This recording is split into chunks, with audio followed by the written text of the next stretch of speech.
तर नमस्कार मंडळी. तर आज आहे संडे आणि संडेसाठी मी बनवते चिकन सुक्का आणि चिकन रस्सा. तर मी सुक्याची तुम्हाला रेसिपी दाखवते. तर इथे मी अर्धा किलो चिकन आणलं आहे, स्वच्छ असं धुवून घेतलं आहे, त्याला अद्रकची पेस्ट लावले, लिंबू पिळलं आहे आणि थोडा वेळ मॅग्नेट करायला ठेवले. नंतर इथे मी वाटण्यासाठी घेतलं आहे कांदा, खोबरं, लसूण आणि कोथिंबीर. हे मिक्सरच्या भांड्यातून काढून घेऊया. नंतर इथे मी कढई ठेवले, कढईमध्ये तेल ॲड केलं, त्याच्यात कांदा, टोमॅटो आणि तेजपत्ता लाल होईपर्यंत फ्राय करायचं. त्याच्यानंतर आपण वाटण घालायचं.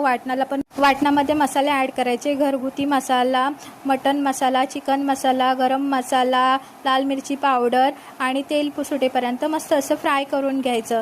नंतर त्याच्यामध्ये चिकन ॲड करायचं. मग थोडं झाकण ठेवायचं, एक वाफ आणू द्यायचं, थोडंसं पाणी ॲड करायचं, परत झाकण ठेवायचं, वाफ येऊ द्यायचं आणि असं आपला झाला चिकन सुक्का. तर इथे बनवलं माझ्या 3 वर्षाच्या मुलासाठी. चला तर माझ्या चॅनल सबस्क्राईब करा. माझा नवीन चॅनल आहे, प्लीज सपोर्ट करा.